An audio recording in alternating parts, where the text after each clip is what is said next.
I am a mother of two, a gym owner, and an athlete.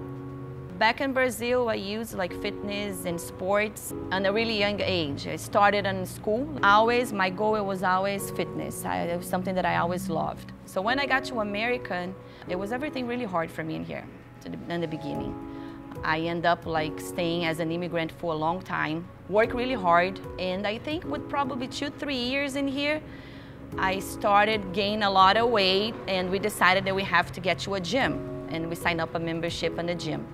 And I started working out by myself, and all, that love for fitness came back again. At the time, you could take like a personal trainer certificate over the internet, but I didn't want to do that because I wanted to learn, and because of the English too, I wanted to be there and practice and do it. So I signed up for a long program where I have to be there in person. That took probably about a year. So I was there every Saturday, and I studied really hard. And I remember like going day and night studying, and I ended up being able to get my certificate, finish at the top of the class, and then I become a personal trainer. Then I got a job. I got a job in LA Fitness. That was my first job as a personal trainer. I fell in love with spin. So I'm a certified spin class too. Did that for a long, long time. And I decided to open a studio, a spin studio. I teach at all the classes, so I had to be there like sometimes 5 in the morning and coach the morning classes and close in the night ones. That was really nice, really good. I sold that studio when I became pregnant of my oldest son. All of this I always did as a side job. I always had a full job during the day or in the middle of the day, so the studio I always worked it before like life started. It's like 5 in the morning, 6 in the morning, and then I went home, take care of the kids, do what I have to do, and then I was out for my regular job. At the time I was a waitress, so I waited for I think like 12 years. And then I used to go to a seniors' place to help them shower, eat, whatever they need. It was like an hour and a half with them. And then I was like having the personal training and the fitness on the side. So the workouts were my parking lot, the parking lot of the condominium first. So we used to work out in a parking lot. Started with two girls. So I did the workouts they usually do here in CrossFit, or we do like in boot camps and everything. I started throwing out to them. And then the word of mouth started. They started losing weight and they talked to their friends. And then I had 3. And then one day I had 4. And then one day I had like 15 in the parking lot in the middle of the condominium, and I was like, oh my God, what am I gonna do now? I was super happy, but it became like a problem because cars and space, and we're in the middle of the condominium. So I said, okay, let's move to the tennis court of the condominium. And the one day that I always dreamed about, and I was told Marcelo that I always wanted a house with a double garage and a space, because I was gonna bring my gym to my house. Because inside of my house, I can do like hours, bring 3-4 people, close doors, no one would know. This way I don't need to pay rent, and it's just like a way to make the extra money. So we finally bought the house the way I wanted, with two-car garage. We built up a gym. I had those 15 girls about that I separated in hours, and then it started to grow again. There was this one day that in my parking lot, I had like 15 cars parking, 20 girls in my garage. And I was like, what am I gonna do now? Train them all, and then I received a letter from the city that I was not able to do that on a house. It was time for me to find a place. And I started learning about CrossFit and hearing about CrossFit. And I came to join the gym to help my clients. So I want to learn new things to bring to my clients. So it was like for me to learn, to keep like learning new movements, new stuff, what it was CrossFit and all that. So that's when I joined CrossFit Deerfield Beach. Starting in CrossFit about a year and a half, I started studying to become a coach. It took me some time because at that point I didn't have English still. It took me a long time. After they invited me and taking the L1 and going through the training and everything, I was probably with 1 year training before I became a CrossFit coach. When I received that letter from the city, it was in the perfect time because I got an invitation from the old owner of CrossFit Deerfield Beach. She noticed what was going on, that I was like in need of a place, that I have all those members. She invited me to rent a space inside of CrossFit Deerfield Beach. And then overnight, we received the news that the gym was sold. And the people that came in, they were amazing. They also helped, and they are a big part of what it is today, and they are a big part of me being able to take care of this place.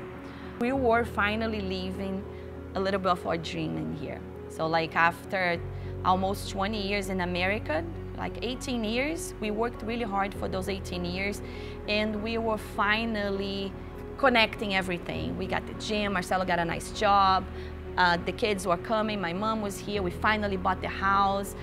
So we received an invitation for dinner from the new owners.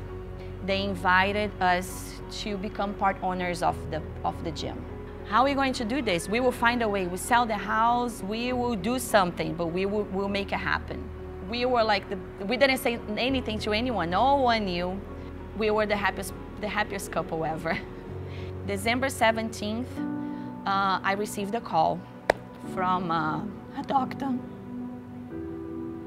in the hospital. I was coaching. It was from the hospital, was one of the doctors in the hospital telling me that Marcelo was there. They didn't say anything. He just told me that I had to be at the hospital as fast as possible because Marcelo was there. Actually, they told me that he found him in his car. We found your husband in the car, and you need to be here as fast as possible. And at the end of the call, he comes and says, I really encourage you to bring all your family members. So when he said that to me on the phone, I knew something really bad had happened. They were able to transfer him to the hospital. At the hospital, they brought him up again. Once they got to surgery, he died on the table from a heart attack at that time. That was how my dream and his dream kind of stopped. We were really, really happy for a few months because this was our dream. Our dream as a couple was to buy CrossFit Deerfield Beach. The whole situation, 2 kids. Enzo was a year and a half when he passed away. Nicholas was 9. So here I was, you know, a woman. Then my dream, our dreams, skipped through my hands. I say, how I'm gonna buy the business now? How I'm gonna buy CrossFit Deerfield Beach now? For me, I thought it was over. So Marcelo passed away in December. With 1 month, I was back at the gym and working. I think 6 months after I came back, COVID hit. So I was just not recovering, but starting to get my life a little bit back on track again, the gym, and starting to make money again. COVID hit. The one thing I remember was us inside of the house and me thinking, oh my God, what I'm going to do with these kids. Now I'm not working, I am not even coaching. So I started making some videos like working out from home. So during that time, I was building that community again, the same one that I built in my garage and everything. So COVID hit, we lost part of the community. And then during COVID, I started building a new one over those classes, over this online situation, over Zoom. So I created that little community. So when we came back, the old ones now, they didn't want to sell just a part of the business. Because of COVID, they didn't know what it's gonna happen. They were afraid of the business not going forward. We didn't have a lot of members. And they gave me the choice of getting the whole thing. Instead of 25%, now I was like with an offer of 100%. And I was like, oh my God, how am I going to do this? Single mom now, 2 kids, no money. How am I going to do this?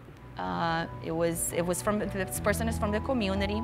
He offered me a loan, pay me, like get the gym starting. Whenever you can start paying me, you can start paying me. And I am gonna be thankful to this person for the rest of my life. He changed my life, he changed my kids' life, he changed so many lives with that.